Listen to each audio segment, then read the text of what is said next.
So here's something I added to the Electra 1 Osmose controller I've just come out with. Let's just review what this does. On the main control page, you'll have your 6 macros. When you select a preset, will come up with their value and their current name, and you can go and use the rotaries to change them. You can also use your finger to change them.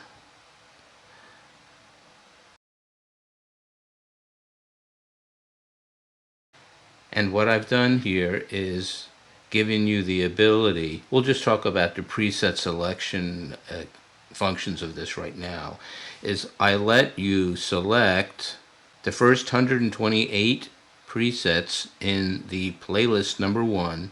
Now I don't know what those names are because there's no preset management interface to call anymore for the Osmose. So what I can do is I can scroll through those, and you can select one of them from your playlist 1 to 128, and let's just say I have playlist number 2. I'll select that, and you'll see that comes up base dist assign on the Osmose, and then current preset name is displayed, and the macros for that are displayed.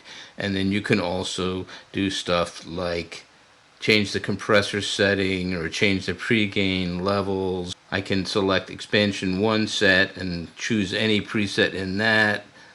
Select that. That comes up Brassic. And in Brassic now we use that new drive 10H function. So if the preset has the 10H defined, you'll see a couple parameters in that. There's some complication here because EE uses a combination of parameters for these with one parameter value that I won't go into here, but you can always go into the effects page, and there you'll have full ability to change every parameter in your compressor and your 10H if you want to. So I can go through, I can select any preset in the expansion set. I've let you select the factory presets by a couple letters in terms of a category, say presets in the category GH, and you can scroll to those. Your current preset name that you're going to will be showed here. Ghost Voice, for example. I'll select that. That comes up, of course. But what I really want to show is what I've done for user presets.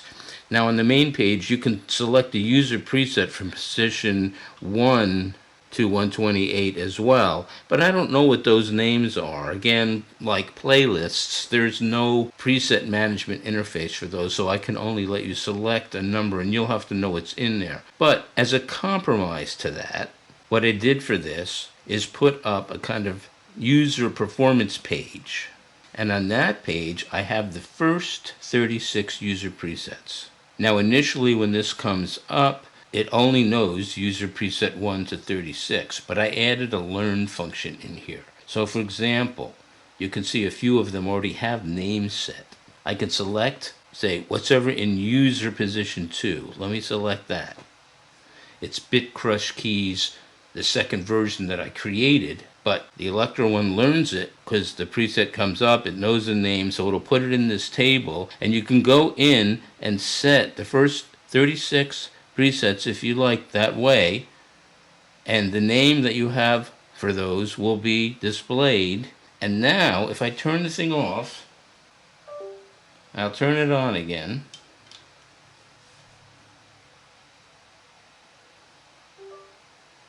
Here the main user page comes up.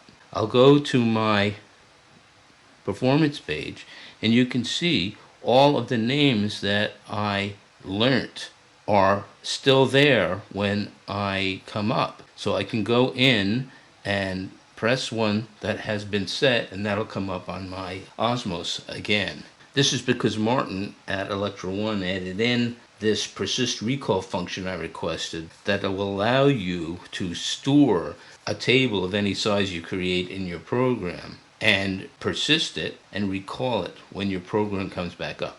The only gotcha there is if you're going to use this, you need to make sure that the slot is empty that you're putting this preset in. Because if you try and put another Electra 1 preset in the same slot, the persist recall JSON tables that are used for this will be reinitialized and you'll lose all your data. So Number one, to use this, you need to use the new version 4.0.0 or later firmware. And if you use it, and my overlays work the same way because they remember user configurations as well.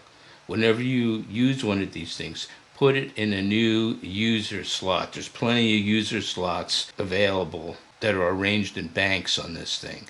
There's an easy way to do that. I put all the stuff in my manual. I completely document everything I do, of course. This is one possibility for people and others like Paul who are writing similar controller interfaces for other platforms. One way to add user preset management into an application when you don't know what the names are because there's no interface for that. You can learn a name if you bring up a preset. The DSP will spew out a lot of information when you load a preset, and you can read that information. That's how I display all the macros, for example. In addition to this main control page that will allow you to transpose up a few intervals that allow you to turn your pressure glide on and off, basic things you might want to do from the user perspective for performance, but there are other pages as well. There's a page for effects that will allow you to change the recirculator type and change all the parameters on that. On the main page, I just let you change a few of the main recirculator options, the mix, the delay, and the feedback. Go to the effects page, you have full control over those. You can change your EQ settings. You can change your recirculator to be disabled if you want to apply your own external FX. And I give you a mute option here too. You can change all 4 convolutions for presets that use convolution. Not all presets use convolution. Normally if you see a macro that says body, that means convolution's used. So you can change your convolution settings just like you can in the editor. Full control of all the parameters, but the main thing you'll change there is your convolution type. You can create drastic timbre changes by changing the convolution settings on a preset that uses it. Then I have a more sophisticated transposition page. I only have a few on the first page for space limitations, but here you can transpose up and down through the octave and transpose octaves even if you like. I even let you change the surface direction you're playing in. Not very useful, but it might be a nice effect to have. And then I also let you see some information on whatever preset you have loaded, what its polyphony is, what the MP priority, etc., etc. So that's what the Osmose controller for the 2.1.21 Osmose firmware DSP 10.52 version release supports. You need to make sure 10.52, that latest Osmose release firmware, is loaded. And you need to make sure version 4.0.0 or later firmware is loaded on your Electra 1. Read the manual if you want to use this, download it. This is version 2 of the Osmose controller. The one I have up right now is the initial version. When I do a little more testing on this, I'll replace the version that's there with this and change the manual accordingly.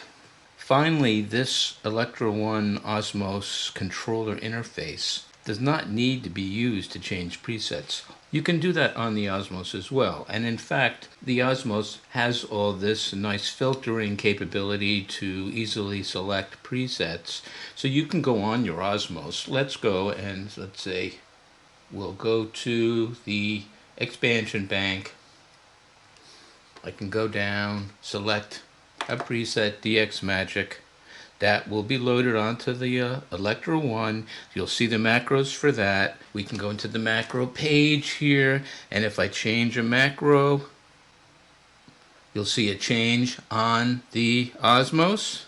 Unfortunately, Osmose did not include the ability to send the CCs for these macros back. So if I change the macro on the Osmose, you won't see it change on the Electra 1, unfortunately. So if you're going to use the controller, I suggest you use the macros on the controller for changing things, not on the Osmose. It's actually a bit easier because you can see all 6 of them and get to them easily on the controller, whereas on the Osmose you got to scroll through them. Either way, you can select your preset on the Electra 1, or you can select your preset from your user bank or even a playlist and it will change. You'll see the name of what you selected, and very nice interface. The Electra one is a fantastic tool, even though it's a little expensive compared to some of the other controllers. All the other controllers, in my mind, are toys compared to what this thing can do.